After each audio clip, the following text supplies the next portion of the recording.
Hey y'all, welcome back to my channel. I'm Courtney if you're new here, and in today's video we're going to be doing a little bit of cleaning and a little bit of baking. I'd already made some coleslaw, and then I'll be making a really simple apple crisp recipe in this video as well.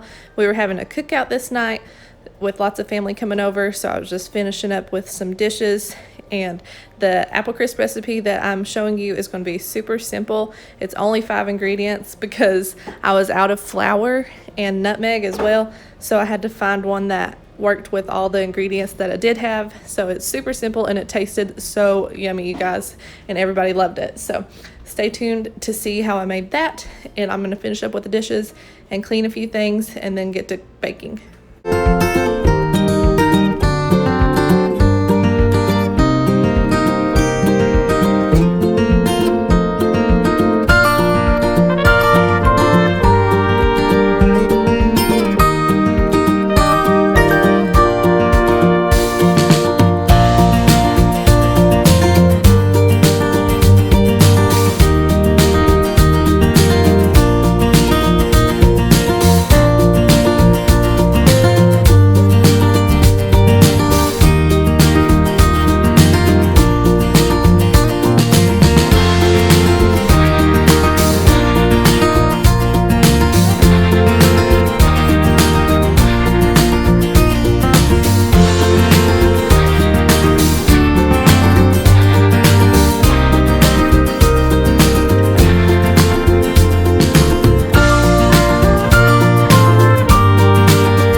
Here I'm just cleaning off the crumbs that are on the counter from when I was making the coleslaw, and then I'll be using my method cleaner to clean off the countertops afterwards. And it's one of my favorite cleaners to use. I don't know if you guys have ever used the method cleaner, but it smells good and it really cuts through like the grease and grime, I guess you would say. But I was definitely surprised with it. It's one of my favorites to use. And then after I clean off the countertops, you'll see me clean off the front of the cabinet. And I just started with one little speck that I saw that was going to get off, that I needed to get off. But then it made me end up cleaning all of the front of the cabinets on the bottom right there. I don't know if anybody else is like that, but once I started, I couldn't stop because I just kept seeing more that needed to be cleaned.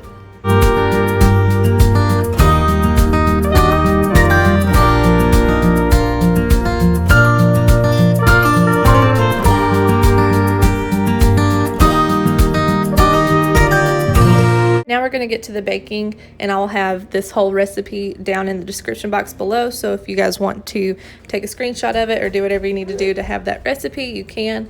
And here I was chopping up the oats into my Ninja chopper, and you just needed to chop 1 cup of them down to like flour consistency, because I guess it's replacing the flour that I didn't have. But for this recipe you will need 1 3/4 cup of rolled oats, 6 cups sliced apples, half a teaspoon of salt, half a teaspoon of cinnamon, 1/4 a cup, and 1/3 cup brown sugar, because the 1/4 cup is for the mixture, and then you put your topping on top too.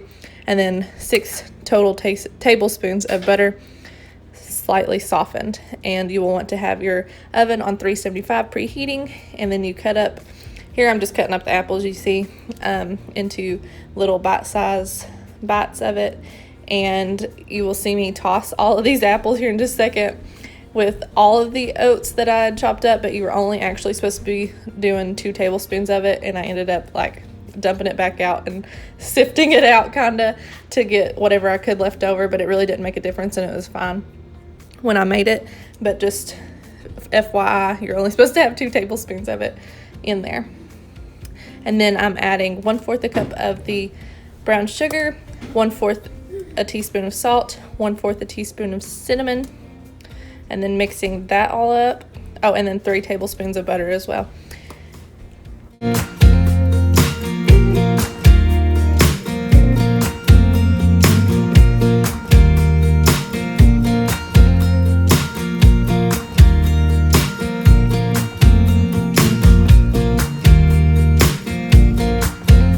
After you have your apple mixture mixed up, you just put it into a small baking dish. Any small kind of dish is fine. I'm using my 8x8 baking dish here, and then I'm going to be mixing up my mixture, which is 1/3 a cup of brown sugar, another 3 tablespoons of butter that's softened, 1/4 a teaspoon of salt, 1/4 a teaspoon of cinnamon, and the rest of the rolled oats all mixed together. And then once you have it mixed up good, you just sprinkle it on top. And I totally accidentally lied in the beginning. This is 6 ingredients, not 5, but it's still super simple to make, and you guys will really like it if you make it, I think. And once you have it all mixed together and the topping put on, you'll just put it in the oven for 45 minutes. And then while mine is in the oven, I'm going to clean a little bit more, and you'll see at the end that I didn't get a video clip of what it looked like straight out of the oven. All that I have is after most of it was eaten, and you'll see how much was left. It got gone really quick, but it was so good. And I didn't get a video of the end of it because it started getting hectic and people started getting to our house because I was running a little bit behind.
Swear there's just never-ending dishes and cleaning countertops in our kitchen. We're always just in here cooking and cleaning, it feels like. Anyway, I hope you guys enjoyed the video, and if you did, make sure to like it and leave me a comment down below if you plan on making this dish. It's so yummy, and I think that if you guys make it, you'll really enjoy it. See you in the next one, guys. Bye.